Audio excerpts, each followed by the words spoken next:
দর্শক, গুরুত্বপূর্ণ একটি রাজনৈতিক খবরের বিশ্লেষণ করছি।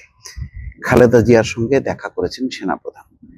খুবই সাদামাটা সাধারণ একটি খবর পরিবেশন করা হয়েছে দলের পক্ষ থেকে, কিন্তু এর ভেতরে একটি গভীর রাজনৈতিক তাৎপর্য খুঁজে পাচ্ছেন রাজনৈতিক বিশ্লেষকরা। কি সেটা বলার আগে একটু ধৈর্য ধরে যে খবরটি যেভাবে পরিবেশন করা হয়েছে সেটি আগে শুনুন, তারপরে এর রাজনৈতিক মাঝে যা কি অন্তর্নিহিত কারণ কি থাকতে পারে, কি কি আলোচনা গভীর রাতে রাজনৈতিক মহলে ঘুরছে ফিরছে, সেটি আলোকপাত করার চেষ্টা করি। বিএনপি চেয়ারপারসন খালেদা জিয়ার সঙ্গে দেখা করেছেন সেনাপ্রধান জেনারেল ওয়াকারুজ্জামান।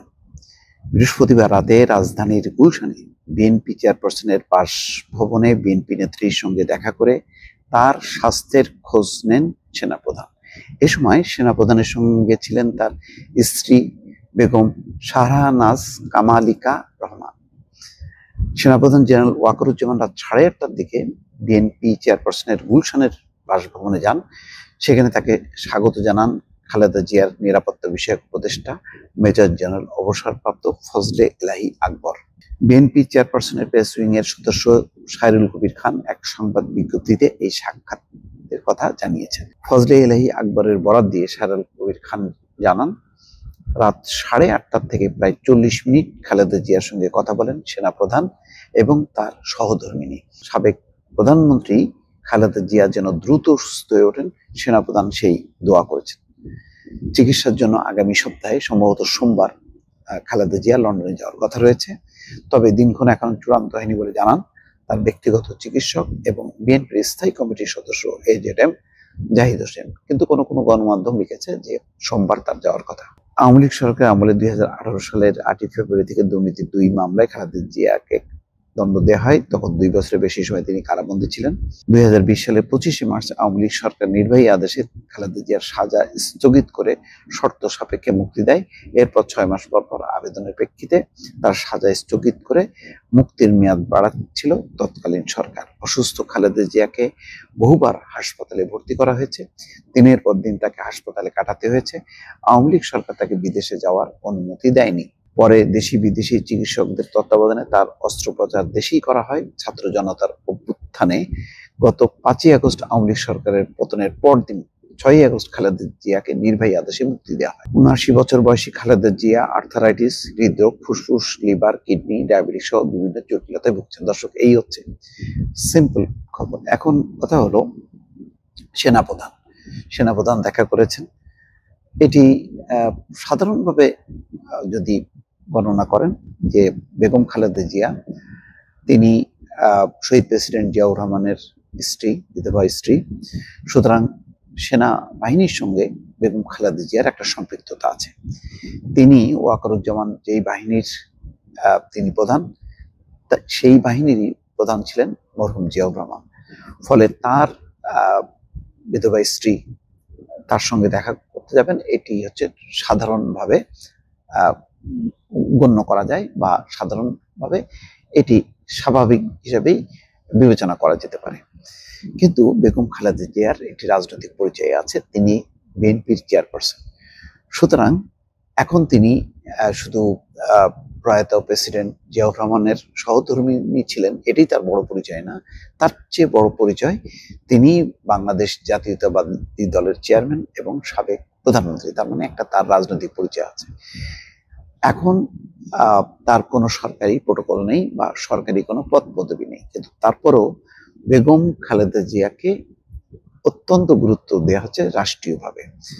সেনাপ্রধান এর আগে সেনাকুঞ্জে আমন্ত্রণ জানিয়েছিলেন সশস্ত্র বাহিনী দিবসের যেই অনুষ্ঠান, সেই অনুষ্ঠানে সেখানে কিন্তু বেগম খালেদা জিয়া উপস্থিত ছিলেন এবং নিশ্চয়ই দেখেছেন যে সেখানে অন্তর্বর্তী সরকারের প্রধান উপদেষ্টা ডক্টর মোহাম্মদ ইউনূসের সঙ্গে কথা বলেছেন, সেনাপ্রধানের সঙ্গে কথা বলেছেন, অনেক গণ্যমান্য ব্যক্তির সঙ্গে তিনি কথা বলেছেন, দেখা হয়েছে। এরপর তার বাসায় আসা এটি একটি নজিরবিহীন ঘটনা। যেহেতু বেগম খালেদা জিয়া এখন পদ পদবি হোল্ড করছেন না, তারপরও একজন বেসামরিক মানুষের সাথে সেনাপ্রধান, যিনি একেবারে একটা প্রোটোকল পরিবেষ্টিত অবস্থায় আছেন, তার সাক্ষাৎকারটা দেখা করতে আসাটা নিঃসন্দেহে একটি ব্যতিক্রমী এবং এর রাজনৈতিক একটা তাৎপর্য আছে, অনেকে বিশ্লেষণ করার চেষ্টা করছে। কি সেটা? সেটা হচ্ছে এই যে এটা সহজভাবে ধরে নেওয়া যায় যে আগামী দিনে যদি নির্বাচন হয় 6 মাস 1 বছরের মধ্যে, নিঃসন্দেহে বিএনপি বিপুল সংখ্যাগরিষ্ঠতা নিয়ে সংসদে আসবে, তার মানে সরকার গঠন করবে। সেই সরকারের হয়তো প্রথম পর্যায়ে বেগম খালেদা জিয়া প্রধানমন্ত্রী হতে পারেন।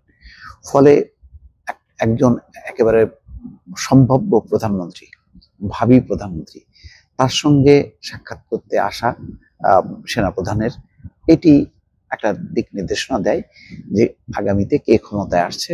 সেটিও কিন্তু সেনাপ্রধানের বেগম খালেদা জিয়ার সঙ্গে সাক্ষাৎকারের একটা সিগন্যাল দিচ্ছে, যে ধরে নেওয়া হচ্ছে যে নির্বাচন হলে, সুষ্ঠু নির্বাচন হলে বিএনপি বিপুলভাবে জয়ী হবে এবং সেই জয়ী দলের প্রধান হিসেবে বেগম খালেদা জিয়া রাষ্ট্রীয় পদে বা সরকারি পদে আসবেন।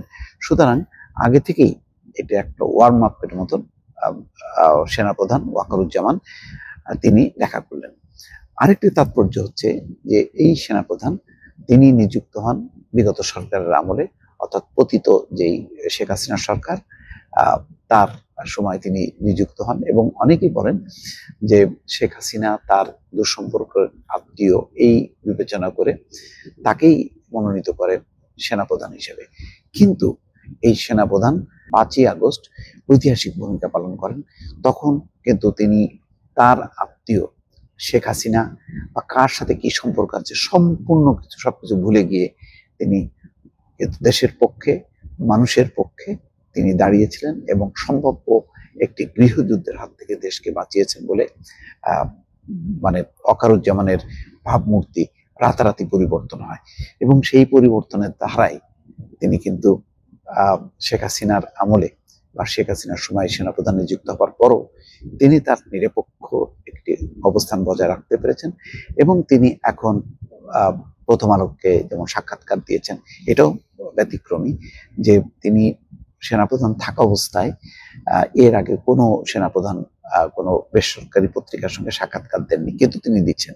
তার মানে এখন একটা দেশের একটা বিশেষ পরিস্থিতি, যেই পরিস্থিতিতে তিনি নিয়ম মাফিক কোনো রাজনৈতিক সরকারের অধীনে কোনো সেনাপ্রধান নন, তিনি একটা অন্তর্বর্তী সরকার, যেই সরকারের